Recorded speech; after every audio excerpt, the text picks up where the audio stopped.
और यूक्रेन के खार्किव में रूस ने स्कंदर मिसाइल से अटैक किया। डोनबास पर रूस जल्द कब्जे करने का ऐलान कर सकता है। बेलारूस ने बॉर्डर पर मिलिट्री एक्सरसाइज कर यूक्रेन पर दबाव बढ़ाया। तुर्की ने उत्तरी इराक में कुर्दिश लड़ाकों के ठिकानों पर किया हवाई हमला और ईरान ने खुलासे से खाड़ी देशों के साथ अमेरिका की भी चिंता बढ़ा दी है। रूस यूक्रेन जंग के साथ दुनिया के कई देशों में तनाव से जुड़ी खबरों के लिए आइए देखते हैं all war front top 9। Ukraine के खार्किव में भीषण जंग जारी है। यूक्रेन की सेना हथियार डालने के लिए तैयार नहीं है। रूस अब खार्किव से यूक्रेनी फौज को बाहर करने के लिए आर पार की जंग शुरू कर चुकी है। बीती रात खार्किव पर बेलगोरोद से रूस ने स्कंदर मिसाइलें दागी हैं। खार्किव में कई धमाके की भी खबर है। उधर रूसी रक्षा मंत्रालय ने जंग के मैदान में यूक्रेन के खिलाफ 203 mm स्वचालित तोपों से हमले का वीडियो जारी किया। पूर्वी यूक्रेन में हमले तेज करने वाला रूस जल्द डोनबास पर कब्जे का ऐलान कर सकता है। रूस ने दावा किया कि उसने जंग के दौरान डोनबास इलाके में हजारों यूक्रेनी सैनिकों को युद्धबंदी बना लिया है। इस बीच रूस फौज ने डोनेट्स्क में अपने काफिले का वीडियो जारी कर दावा किया है कि यूक्रेनी फौज की घेराबंदी और मजबूत हो रही है। उधर लुहांस्क में भी रूसी सेना ने रिहायशी इलाकों पर हमला कर कई इमारतों को तबाह कर दिया है।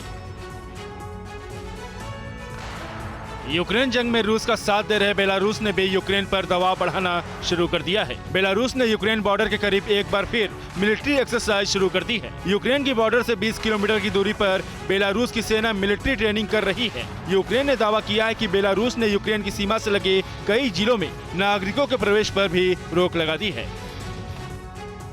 रूस की ओर से बार बार धमकी को देखते हुए अमेरिका और नाटो की सेनाएं भी वॉर एक्सरसाइज कर रही हैं। यूरोप में अमेरिकी नेवी और ग्रीस की नेवी ने संयुक्त सैन्य अभ्यास किया है। इस दौरान दोनों देशों की नेवी के मरीन ने समंदर में अपनी ताकत दिखाई। अलेक्जेंडर द ग्रेट 2022 के तहत ये युद्धाभ्यास किया गया। उधर पोलैंड में नाटो के बटालियन बैटल ग्रुप ने युद्धाभ्यास किया। इस बीच इटली के समुद्री सीमा में स्पेन की नेवी भी एक्शन में है। उत्तर कोरिया के विध्वंसक मिसाइलों को टेस्ट करने से कोरियाई प्रायद्वीपों की शांति और सुरक्षा को लगातार खतरा बना हुआ है। इसके खिलाफ अमेरिका, दक्षिण कोरिया और जापान ने एक बार फिर एकजुटता का संदेश दिया है। तीनों देशों के विदेश मंत्रियों ने उत्तर कोरिया को अस्थिर करने वाली गतिविधियों को खत्म कर उसे बातचीत के रास्ते पर लाने का संकल्प दोहराया है। ईरान ने जागरोस की पहाड़ियों के नीचे सुरंग बनाकर मिसाइलों से लैस ड्रोन्स रखने का खुलासा खुद ही किया है। ईरान की सरकारी टीवी चैनल ने सुरंग में छिपा कर रखे खतरनाक ड्रोन्स की तस्वीर दिखाई है। इन सुरंगों के अंदर कम से कम 100 मिलिट्री ड्रोन्स रखे गए हैं। ईरान के इस खुलासे से खाड़ी देशों के साथ अमेरिका और दूसरी महाशक्तियों की चिंता भी बढ़ गई है।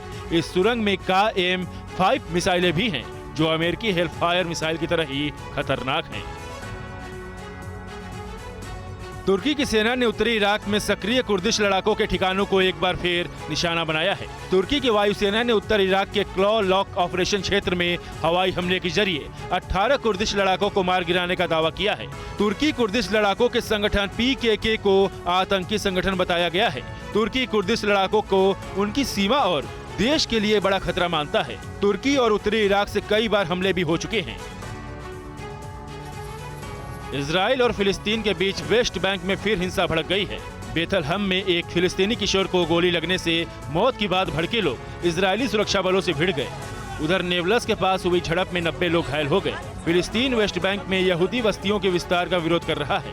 इसको लेकर पूर्वी यरूशलेम के एक रिफ्यूजी कैंप में जोरदार संघर्ष हुआ। नाइजीरिया के पोर्ट सिटी हरकोट में एक चर्च की ओर से आयोजित कार्यक्रम के दौरान दिए जा रहे भोज में भगदड़ मचने से 30 से ज्यादा लोगों की मौत हो गई, जबकि कई लोग बुरी तरह से घायल हो गए। मृतकों में कई बच्चे भी शामिल हैं। चर्च की तरफ से आयोजित सालाना कार्यक्रम शॉप फॉर फ्री में भीड़ ज्यादा जुटने की वजह से ये हादसा हुआ। नाइजीरिया में 8 करोड़ की आबादी गरीबी रेखा के नीचे पाई जाती है। अड़ी सोमवार से शुक्रवार शाम 6 बजे सिर्फ TV9 भारतवर्ष पर।